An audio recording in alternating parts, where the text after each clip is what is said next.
चाहे आप वीक हो, चाहे आप इंटेलिजेंट हो, चाहे आप किसी भी बैकग्राउंड से हो, भी अच्छा स्कोर करके मेंस क्वालिफाई कर सकते हो। कौन कौन से चैप्टर जो है आप अवॉइड कर सकते हो, कौन से चैप्टर से ज्यादा मार्क्स जो है आप गेन कर सकते हो, ये उनका सोर्स पूरा मैं प्रोवाइड करूंगी। आप मैं वीक हूँ, मुझे स्पेशल क्लासेस लेने की जरूरत है, तो ऐसा आपके लिए बिल्कुल भी नहीं हो। तो लॉजिकल रीजनिंग में ज्यादा स्कोर करना पड़ेगा। Hi everyone, how are you all? I hope you are doing great, staying happy and doing well whatever you are doing in.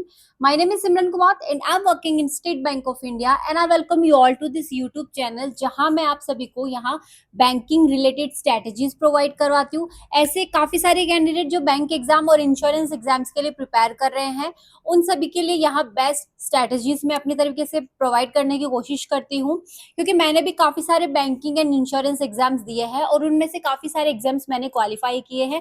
तो यहाँ आप जब इस चैनल पे नए आए हो तो भूलना नहीं सब्सक्राइब करना। अगर आप इस चैनल पे ऑलरेडी हो तो आप सभी मुझे जानते होंगे, उन लोगों को तो इंट्रोडक्शन देने की जरूरत नहीं है। तो चलिए, अब जो है हमारा आज का जो मेन अगर वीडियो बनाने का जो पर्पस था वो मैं बता देती हूँ कि हमारा एसबीआई क्लैरिकल का और एसबीआई पीओ का जो मेंस आने वाला है, उसके लिए मैं रिगार्डिंग एक सब्जेक्ट है जहां आप ना चाहते हुए भी अगर आपका बाकी सारा सब्जेक्ट जो है वीक है, तो ऐसा सब्जेक्ट जिनको हम जो है जितना हो सके, चाहे आप वीक हो, चाहे आप इंटेलिजेंट हो, चाहे आप किसी भी बैकग्राउंड से हो, आप उसको ना चाहते हुए अच्छा स्कोर करके मेंस क्वालिफाई कर सकते हो। यहाँ हम जो है आज फोकस करेंगे स्पेशली एसबीआई क्लैरिकल मेंस के लिए। पीओ सॉरी प्रीलिम्स आपका हो चुका है, मेंस आपका जो है आने वाला है। मोस्ट प्रोबेबली अप्रैल की फर्स्ट वीक में आ जाएगा, आपका मेंस भी आ जाएगा। तो उससे पहले आपके पास में देखा जाए, आपके पास में पूरा 1 मंथ भी नहीं है, तो ऐसे कैंडिडेट जो है इन ये जो जितना भी टाइम बचा है उसको बेस्ट यूटिलाइज करके आप जो है अच्छा स्कोर करना चाहते हो, तो इस वीडियो को बहुत ध्यान से देखना। इस वीडियो को मैं अपने एक्सपीरियंस पे बेस पे बनाया है मैंने, क्योंकि जब भी मैं कैंडिडेट थी मुझे भी पता होता था ये अपने दिमाग में बहुत सारे क्वेश्चंस होते हैं, अपने दिमाग में बहुत सारे डाउट्स होते हैं, उनका रिप्लाई करना बहुत मुश्किल होता है खुद से। तो आप कोई ऐसे कैंडिडेट से जो है और या फिर ऐसे एक्सपीरियंस बंदे से अगर आप पूछते हो कि आपका जो किस तरीके से आपने तैयारी किया था, आपका क्या एक्सपीरियंस था, तो शायद आप सभी को हेल्प हो सकती है। तो इसी बेसिस पे मैं आपको बताने वाली हूँ, क्योंकि मेरे पास में काफी सारे कमेंट आए, काफी सारे डीएम भी आते हैं कि एसबीआई क्लैरिकल की जो रीजनिंग का जो चैप्टर है, रीजनिंग का जो सेक्शन है, उसमें कौन कौन से चैप्टर इंपॉर्टेंट होने वाले हैं, कौन कौन से चैप्टर जो है आप अवॉइड कर सकते हो, कौन से चैप्टर से ज्यादा मार्क्स जो है आप गेन कर सकते हो। और इस वीडियो में मैं आपको ये भी बताऊंगी कि आप जो है जो भी ये सारे टॉपिक्स जो है उनका टॉपिक का वेटेज के अकॉर्डिंग आपको किस तरीके से प्रिपेयर करना चाहिए, उनका सोर्स पूरा मैं प्रोवाइड करूंगी आपको। उनके जो बेस्ट अगर बुक्स भी होगी तो बुक्स भी मैं आपको बताऊंगी कि स्पेशली मैंने भी जो है फॉलो किया था, मैं अपना ही एक्सपीरियंस के बेसिस पे आपको बताऊंगी। और मैं मोस्ट इंपॉर्टेंट जो हमारा मॉक टेस्ट होता है, कौन सा मॉक टेस्ट किस तरीके से आपको अटेम्प्ट करना है, वो सब भी मैं बताऊंगी। तो चलो विदाउट एनी डिले हम जो है हमारे वीडियो में आगे बढ़ते हैं। तो सबसे पहले मैं बता दूं कि अगर आप जो है सोच रहे हो कि एसबीआई मेंस के लिए आपको एक अलग से कोर्स लेने की जरूरत है, या फिर आपको मेंस के लिए जो है अलग से कोई टीचर फॉलो करने की जरूरत है, अलग से जो है स्पेशल क्लासेस लेने की जरूरत है, तो ऐसा बहुत गलत हो। अगर आपने प्रीलिम्स दिया है, क्वालिफाई हुआ है या नहीं हुआ है, बट मैं बता देती हूँ कि अगर आपने प्रीलिम्स दिया है इट मीन्स कि आपके बेसिक्स जो है बहुत सारे क्लियर है। और रीजनिंग एक ऐसा सब्जेक्ट है आप सभी का कि जो एकदम वीक भी है और रीजनिंग को अच्छे से पढ़ लेता है, उनका माइंड जो होता है, चाहे वो मैथ्स हो, चाहे वो रीजनिंग हो, चाहे वो इंग्लिश हो, चाहे वो जीए हो, अच्छे से वर्क करने लगता है। तो रीजनिंग को जितना हो सके उतना ज्यादा प्रैक्टिस करो। अगर आप ये सोच रहे हो कि मैं वीक हूँ, मुझे स्पेशल क्लासेस लेने की जरूरत है, तो ऐसा आपके लिए बिल्कुल भी नहीं है। जस्ट बिकॉज कि काफी सारे ऐसे टॉपिक है जो आप डेली लाइफ में भी यूज करते हो, काफी सारे ऐसे टॉपिक्स है जो आप डेली अपनी रीजनिंग में भी लगाते हो। तो अगर आप स्पेशल कोर्स लेने के लिए ट्राई कर रहे हो तो ऐसा बिल्कुल भी नहीं करना है। आपको मैं फ्री ऑफ सोर्स जो है सारा जो चैप्टर के सारे टॉपिक्स के जो है फ्री में बताऊंगी कि कौन कौन से टीचर्स को फॉलो करना है, कौन कौन सी बुक्स ये सबको फॉलो करना है। स्पेशल जो सबसे मोस्ट इंपॉर्टेंट हमारे मेंस प्रिपेयर करने के लिए जो चीज इंपॉर्टेंट होती है, that is our mock test. अगर आप जो है प्रीलिम्स का आपका कंप्लीट कोर्स हो चुका है, आपने जो है अपना पूरा बेसिक्स क्लियर कर लिया है, और इट मीन्स कि आपका जो है स्पीड भी बहुत अच्छे लेवल पे इम्प्रूव हो चुकी है, क्योंकि प्रीलिम्स एक ऐसा वो होता है कि बहुत कम टाइम में आपको जो है ज़्यादा से ज़्यादा क्वेश्चन मार्क करने होते हैं। तो आपकी स्पीड भी अच्छी हो गई, आपके कॉन्सेप्ट भी क्लियर हो गए हैं, तो आपको क्या करना है, आपको सिर्फ़ और सिर्फ़ जो है, जो टाइम बचा हुआ है उसमें मॉक टेस्ट लगाना है, प्लस आपको जो है अपना कोर्स भी साथ-साथ में कंप्लीट करना है। डेली का जितना हो सके मैं बोलूँगी कि मेंस के लिए 2 मॉक तो एटलीस्ट लगाओ, 2 नहीं तो एक 1 मेंस का जो है मॉक टेस्ट तो एटलीस्ट लगाओ ही लगाओ। और बेस्ट अगर मॉक टेस्ट के लिए आप जो है फॉलो करना चाहते हो, अगर आप कोई भी अपना मॉक टेस्ट फॉलो कर रहे हो दैट इज़ ओके, बट मेरे कहने पर एक बार जो है स्मार्ट कीड़ा का मॉक टेस्ट आप परचेज़ कीजिए। ज़्यादा नहीं तो सिर्फ़ और एसबीआई क्लरिकल मेंस के लिए ही परचेज़ कर लीजिए। आप एक बार जाइए, वहाँ मॉक टेस्ट लगाइए, वहाँ जो मॉक टेस्ट होता है वो बहुत ही real exam based mock test होता है।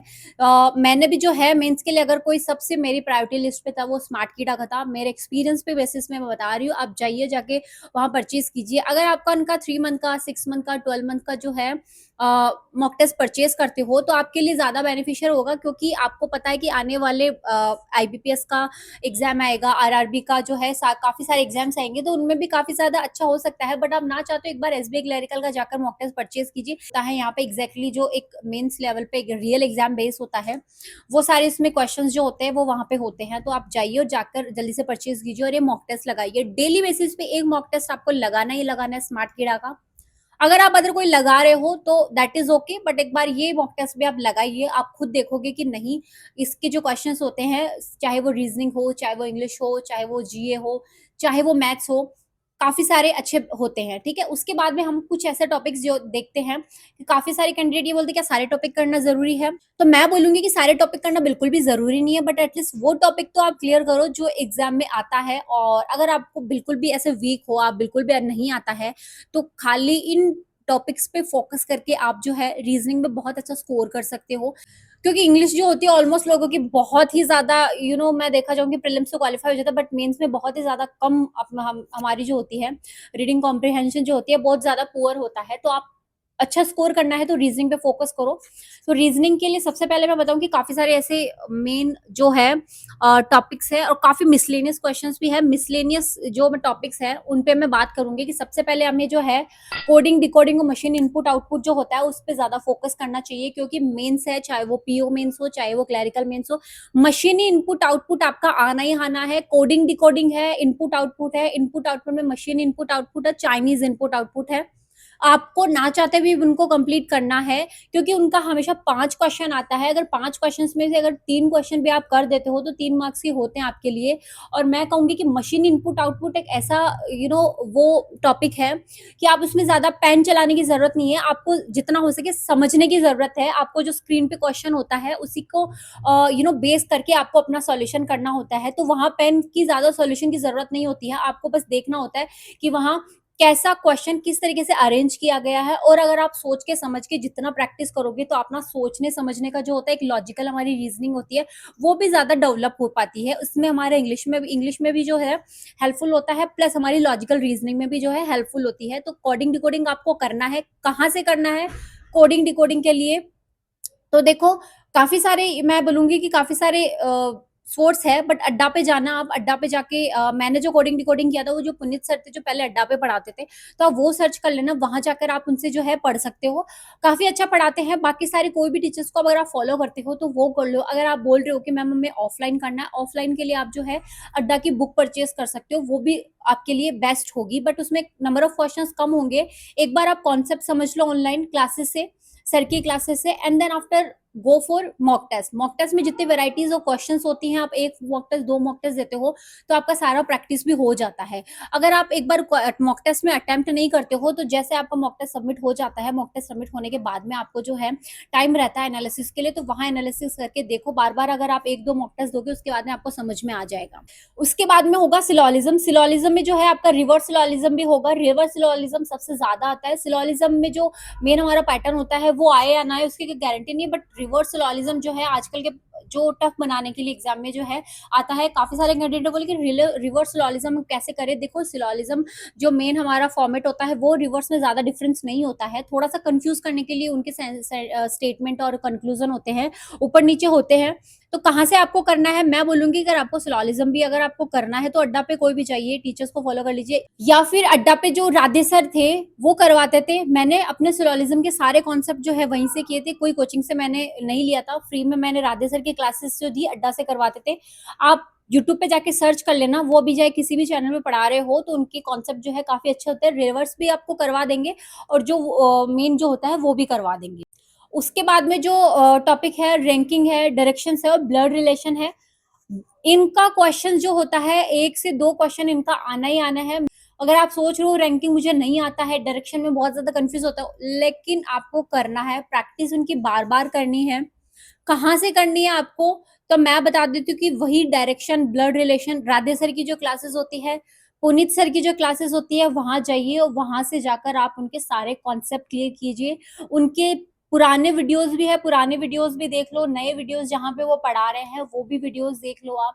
ऑफलाइन अगर आप बात कर रहे हो तो मैं बताऊंगी ऑफलाइन के लिए मैंने बताया अड्डा की बुक ले लो, बट उसमें क्वेश्चंस जो होते हैं आते हैं, बट आपके लिए बेस्ट होगा कि आप जो है मॉक टेस्ट है अगर आप उनका ज्यादा प्रैक्टिस कर रहे हो तो। उसके बाद में पजल एंड सिटिंग अरेंजमेंट, ये एक ऐसा टॉपिक है कि इसका जो वेटेज होता है एग्जाम में 50% पजल एंड सिटिंग अरेंजमेंट का होता है।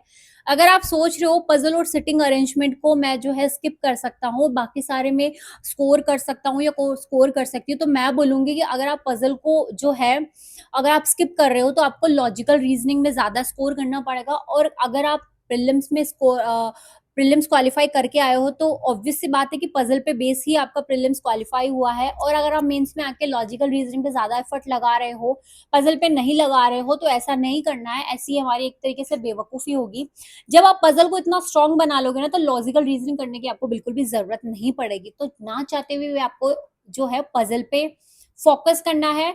मेंस से अब तक से लेकर जहां मेंस होना है, डेली के 2 सेट आपको पजल के लगाने हैं। कहाँ से लगाने हैं, one and only Ankush Lamba sir best है। मतलब यूट्यूब हिस्ट्री में आप देखो पजल के नाम पे जो है अंकुश लांबा सर है। प्लेलिस्ट उनकी बहुत सारी बनी हुई है, मेरे पास में कमेंट में भी आया था कि मैम आपने जब प्रैक्टिस किया था अंकुश लांबा सर की तो कौन सी प्लेलिस्ट सॉल्व किया था। मैंने उनकी सारी प्लेलिस्ट देखी थी, प्रीलिम्स की हो या फिर मेंस की हो। सिटिंग अरेंजमेंट हो चाहे लाइन ये जो बिल्डिंग बेस हो, लाइनर हो, चाहे स्क्वायर रेक्टेंगल, जो भी सारी भी है सब मैंने उनका किया था, सारी मैंने प्लेलिस्ट उनकी देखी थी। स्पेसिफिक कोई प्लेलिस्ट मैं आपको बताऊंगी नहीं, उनके जितने वीडियोस है सारे देख डालो आप। और प्रैक्टिस के लिए सोर्स मैंने बताया कि जो आप मॉक टेस्ट दे रहे हो मॉक टेस्ट बेस्ट होगा। डेली के आप जो है 2-2 सेट लगा लो पजल के।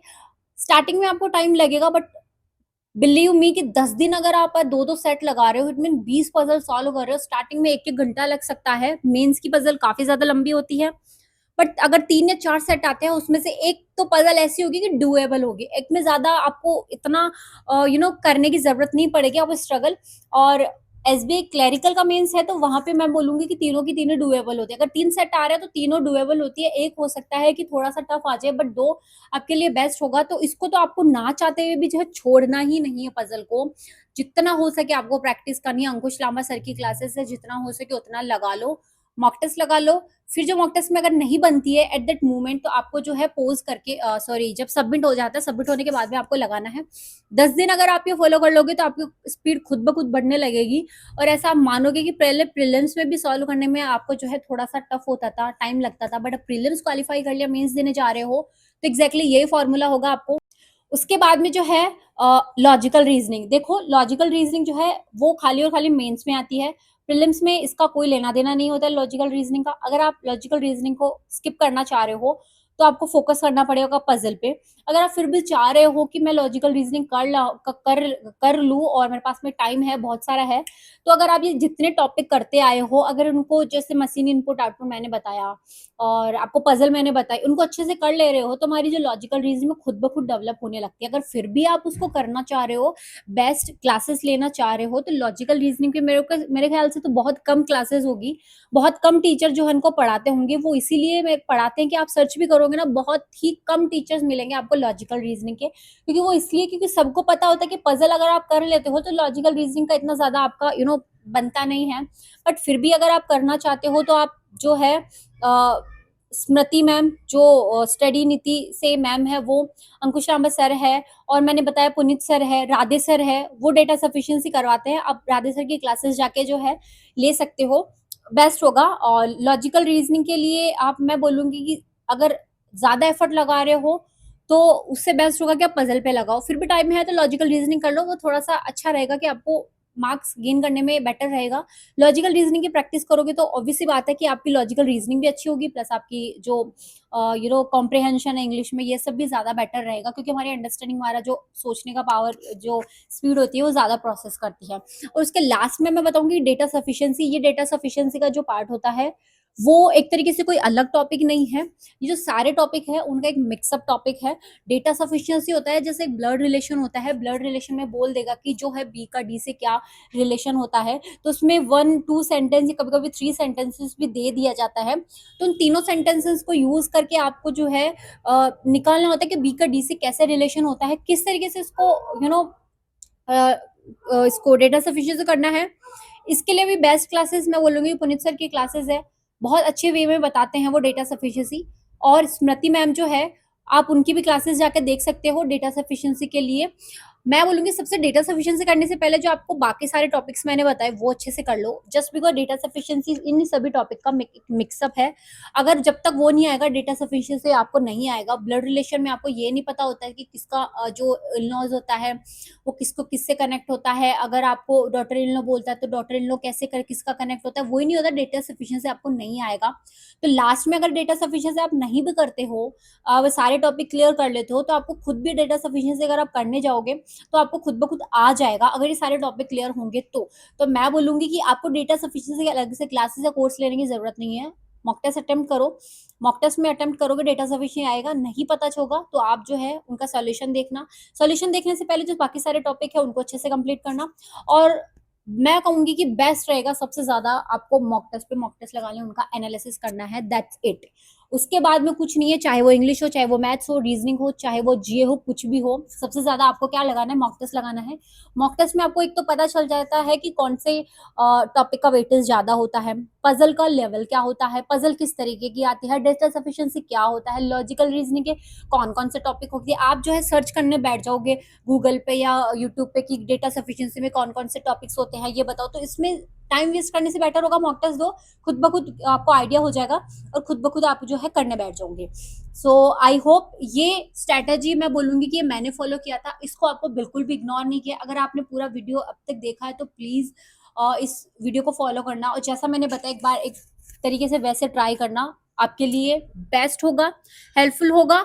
मैक्सिमम स्कोर आप इसमें गेन कर सकते हो। बाकी सारी सब्जेक्ट अगर वीक है दैट्स ओके, बट रीजनिंग को वीक आपको बिल्कुल भी नहीं रखना है, जस्ट बिकॉज आने वाले जो बाकी सारे एग्जाम्स होंगे रीजनिंग ऑलमोस्ट सेम होता है। क्वांट में तो फिर भी ऊपर नीचे होता रहता है, लेवल ऊपर नीचे होता रहता है, बट रीजनिंग का ये लेवल जो होता है वही होता है। और अगर टफ भी होती है तो भी जो है हमारी रीजनिंग ऑलमोस्ट जो होती है, मैं कहूंगी कि अगर टफ होती है वो सबके लिए होती है। तो जितना हो सके उतना प्रैक्टिस करो, रीजनिंग का स्कोर जितना हो सके उतना ज्यादा गेन करो। और क्लैरिकल में तो ये होता है कि मेंस के बेसिस पे आपका सिलेक्शन होता है, या इंटरव्यू भी नहीं होता है, जितना हो सके उतना हाई मार्क्स स्कोर कर लो और जो है सिलेक्शन ले लो। इंटरव्यू का बाद में पीओ में एसबीआई पीओ का, आईबीपीएस पीओ का लफड़ा भी नहीं रहेगा, फाइनल सिलेक्शन लो और ज्वाइन करो। तो आई होप आप सभी को ये वीडियो समझ में आया होगा और आप सभी को मेरी स्ट्रैटेजी काफी अच्छी लगी होगी। अच्छी हो लगी तो प्लीज लाइक करना, और मिलते हैं नेक्स्ट वीडियो में। बाय।